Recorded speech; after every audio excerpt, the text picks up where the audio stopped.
Salut les amis, c'est Nico de VTT Plaisir. Aujourd'hui, on teste un gravel. Eh oui, j'ai testé le gravel pour vous. Vous allez voir ça. On en parle tout de suite.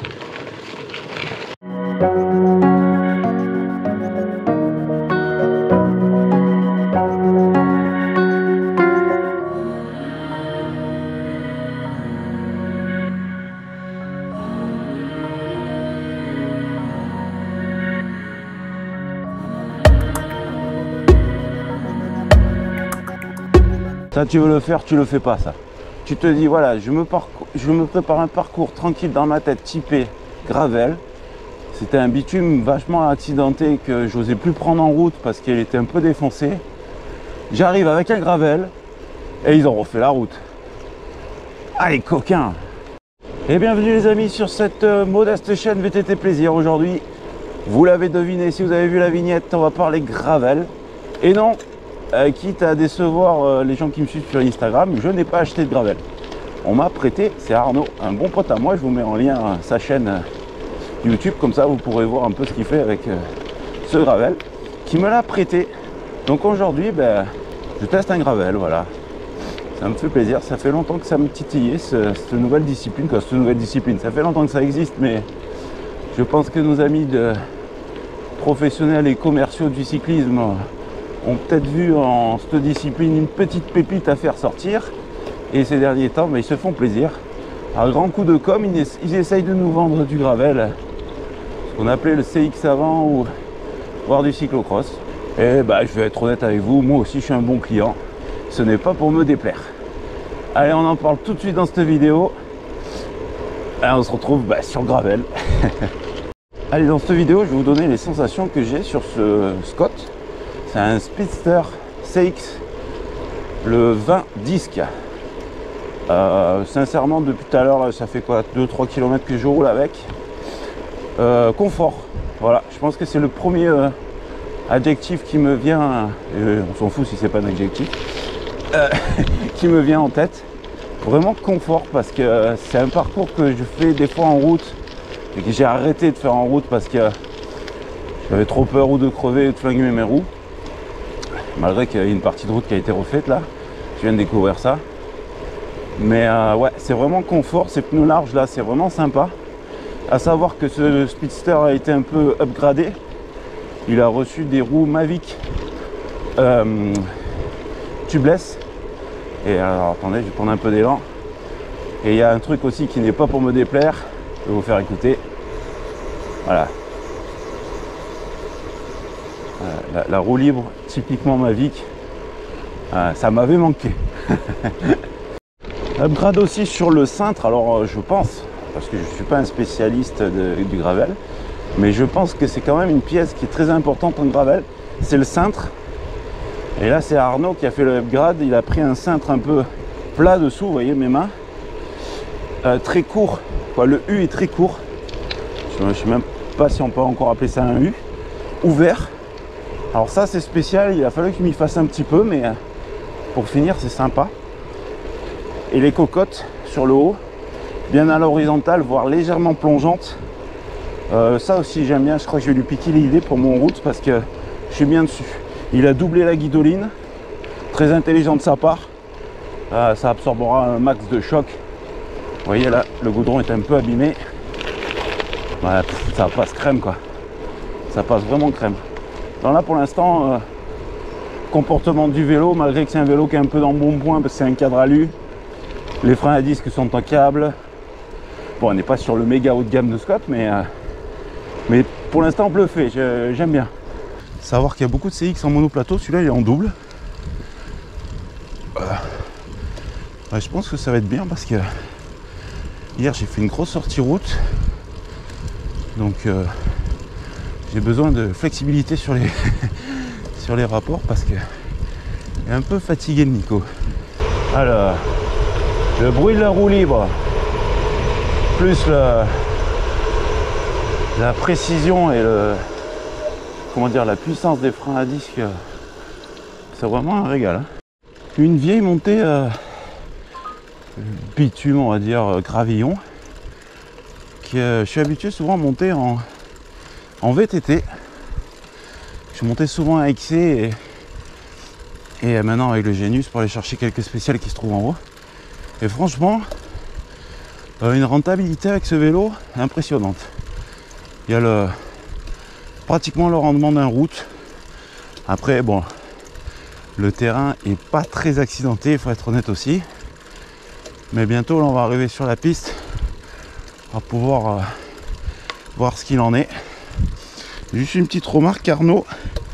Moi, à ta place, je contrôlerai ma transmission parce que j'ai l'impression qu'elle est un peu rincée. J'ai loupé, putain, je l'ai loupé. Il y a un renard qui vient de me traverser dehors. Mais je l'ai loupé. Je peux vous raconter n'importe quoi. Un dinosaure Rex a traversé la route. Ouais, mais je l'ai loupé. Là, on est plein dedans. Plein dedans. Je connais pas trop là, parce que vu que c'est roulant, en général j'évite en VTT. Donc bon, on verra. Puis si je me trompe, on fera demi-tour comme d'habitude. Bah là pareil, hein, l'impression d'être sur un tapis magique. Alors on ressent un peu les trous. Mais toujours dans le confort. Hein. J'ai peur pour la transmission. Bon, sincèrement, j'ai peur que pour ce type de piste, encore là on est entre la piste et le single, j'ai peur que la transmission soit trop haute. Et je suis déjà... Ah non, je ne peux pas tout à gauche encore. Mais j'ai une bonne cadence de pédalage. J'ai peur que s'il y a un peu des passages un peu musclés, on va dire, la transmission soit un peu juste. Mais bon, après ça c'est une affaire de sensation, c'est une affaire de bonhomme. Hein. Je sais qu'Arnaud, lui, il a des cuisseaux bien plus costauds que les miens. Lui, ça doit peut-être pas lui poser de problème. Wow. En même temps, le chemin, voilà, il a pas l'air trop chaud. On est encore dedans. Comme ça me laisse un pignon d'avance au cas où. Mais ouais, c'est agréable. Hein. Franchement, c'est agréable. C'est un retour en arrière peut-être pour ceux qui ont connu l'ancien VTT. Mais là, ce qui est rigolo, c'est que je me retrouve à chercher des trajectoires comme quand j'étais en semi-rigide. C'est-à-dire la trajectoire la moins pourrie, le truc plus safe quoi. Alors que depuis que j'ai le Genius, c'est toujours le passage le plus rigolo, là où on se marre le plus. Et là on retrouve ce plaisir d'aller chercher la trajectoire idéale. On va essayer d'aller doucement, il ne faudrait pas lui niquer ses jolies jantes. Voilà. Mais ouais, bluffé, je pensais que c'était vraiment commercial moi. Mais je suis bien dessus, franchement, je me force pas. Hein. Je suis bien, c'est pas trop tape-cul. Non, c'est bien, voilà. Je veux dire toujours que je dis toujours, ouais, c'est bien, mais quand c'est la vérité, il faut le dire. Hein. Bon, allez, on est rentré dans des parties un peu plus rigolotes. Et bah, tu te rappelles aussi que fut un temps, bah, le VTT, il n'y avait pas de tige de sel télescopique et que c'était bien rigolo. Alors ça m'étonne pas qu'il y ait beaucoup de gens accrochent à ça. Ça m'étonne pas du tout parce que c'est rigolo, c'est très ludique. Je pense que tu fais ce genre de parcours.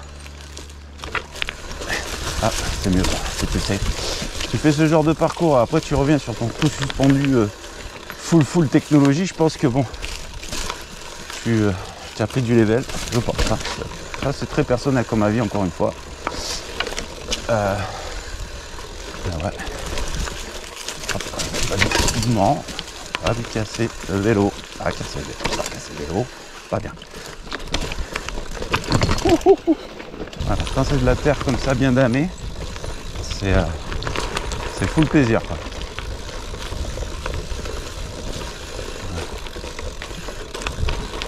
Voilà. Ah là, voilà, c'est l'idéal. Là, c'est banane. Voilà, ça, voilà, c'est typique. Ouais, à l'époque j'aurais dit XC, mais là c'est typique gravel, voilà, faut le dire. C'est gravel. Et là, voilà, ça, c'est typiquement, voilà, moi, dans ma tête, je savais que j'allais prendre la banane là-dessus. Voilà, ça, je m'y attendais. Pas faire l'étonner ni quoi que ce soit, c'est pas vrai, je m'y attendais. Je savais que pour les pistes des FCI, ça, le gravel, c'était le top. Surtout que nous, dans le sud de la France, dû malheureusement aussi aux incendies, hein, et pour les accès pour les pompiers, on a beaucoup de pistes de ce genre qui font office aussi de coupe-feu. Et là, le gravel, ouais, là, c'est typiquement son domaine, c'est chez lui, c'est le roi, c'est lui. Ah, là on voit vraiment clairement que c'est son domaine. Là je m'inflige une cadence soutenue, mais je suis pratiquement tout à gauche. Et je monte, mais crème quoi, c'est même limite trop facile je pense. Non, et puis le confort des pneus là-dessus, là, c'est comme si je montais un col en route, là, pareil. Voire peut-être même un peu plus vite. Mais j'en reviens pas. Mais bon, là, le DFCI, je m'y attendais. Vraiment bluffé par la rentabilité sur DFCI. Là, elle va un peu se durcir et un peu être un peu plus sale. On va voir ce que ça donne. Allez, voilà, c'est parti. Là, on est vraiment dans du atypique de chez moi. Voilà, la piste vraiment caillou. Là, j'ai un peu peur. Je suis monté. Voilà, deuxième dent. Quoi, deuxième pignon. J'ai vraiment besoin d'un max de flex sur la transmission pour pouvoir anticiper. Bon, là, on voit que le vélo, quand même, il tape. Niveau adhérence, par contre, ça accroche. Moi, j'aurais pas cru. Parce qu'il n'y a pas trop de crampons. On est sur terrain très sec. Hein. Et mais ouais, on monte encore, on monte même bien. Hein. Mais ouais, là, par contre, c'est plus dans le heurt. Quelques petits chocs. Là, ouais, le choix de la trajectoire est très important. J'ai un peu bugué sur le trait. Là. Un très. Ouais, non, là, faut anticiper. Je pense que là, l'expérience, ça y joue quand même. Hein. Je pense que le gravel, c'est un peu une affaire de boomer. Hein. Voilà, clairement, c'est difficile. Je suis tout à gauche. Et on voit que la vitesse a diminué. Encore qu'il y a un replat là, tombé. Il tombe bien celui-là. Mais ouais, t'es un peu en force, on va dire. Tu tapes dans les cuisses, quoi. Dans les cuisseaux pour pouvoir passer les obstacles. Bon, après, c'est normal. On n'est pas sur du VTT, donc hein, sur une gravel. Il fallait bien que ça pêche quelque part. Je pense que la différence entre un vrai XC et un vrai gravel, elle est là. Sur ce type de passage, avec un XC, tu passes plus fort.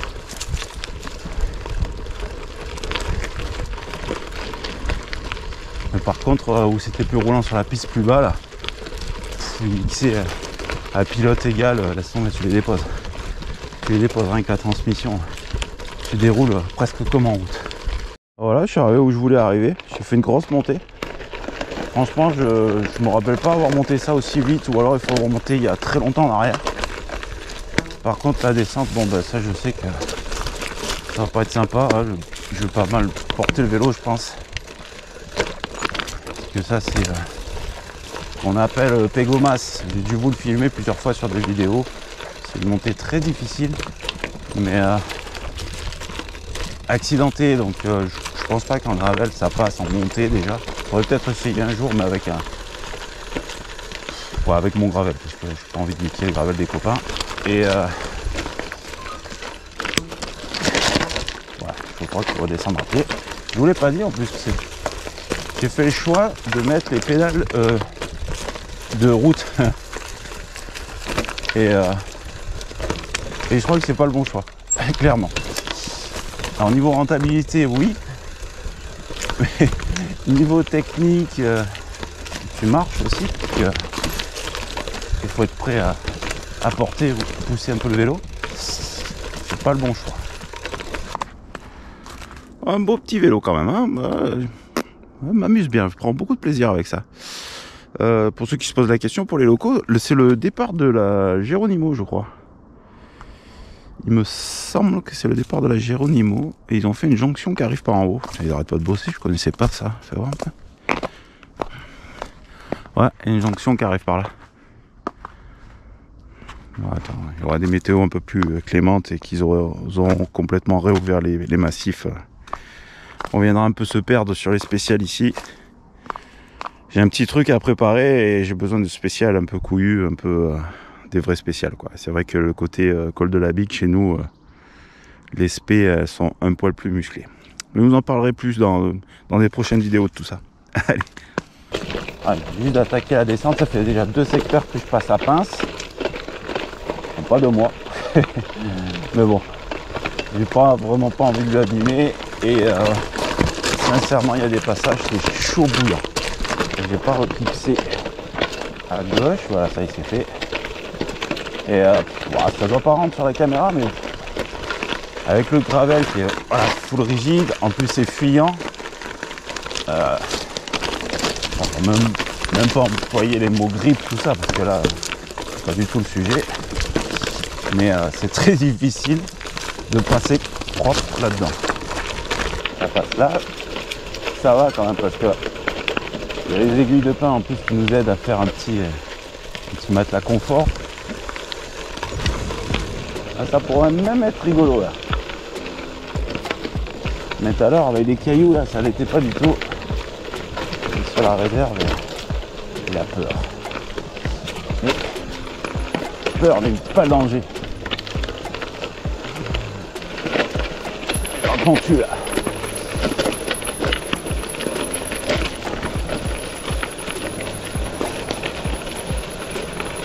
Et ici là, c'est frein.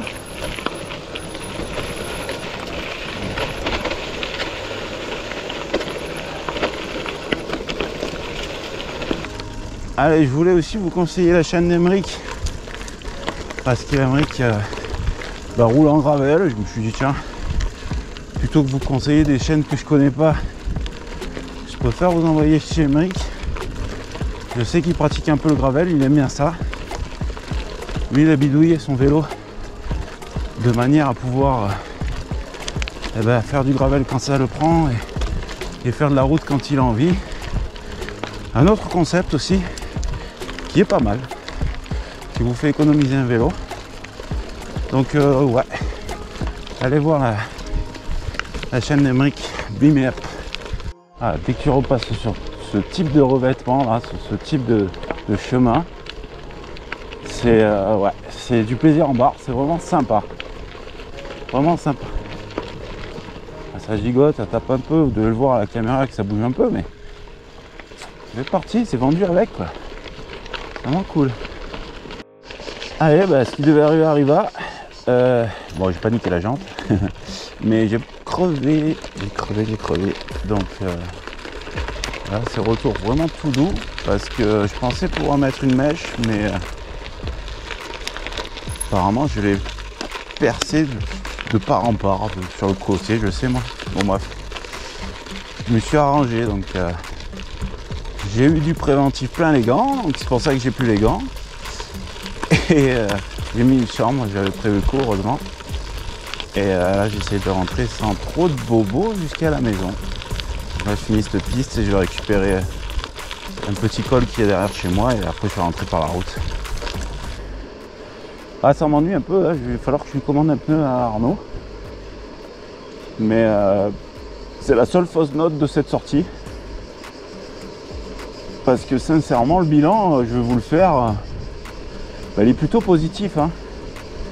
C'est vrai que, je sais pas, au début que j'ai fait cette vidéo, sincèrement, je voulais faire le débat. Le gravel, ça sert à quoi et tout. Vous me connaissez un peu, j'aime bien un peu les débats un peu surfus. Enfin, encore un mot. Surfuleux, non. Bon, bref, j'y arriverai pas à le dire. Mais bon, les débats un peu chauds, quoi. J'aime bien un peu quand il y a du débat un peu coquin, un peu comme j'aime. Mais je me suis dit, j'ai pas une grosse expérience de ça, donc on va encore tirer des plans sur la comète, alors que bon, je connais pas trop.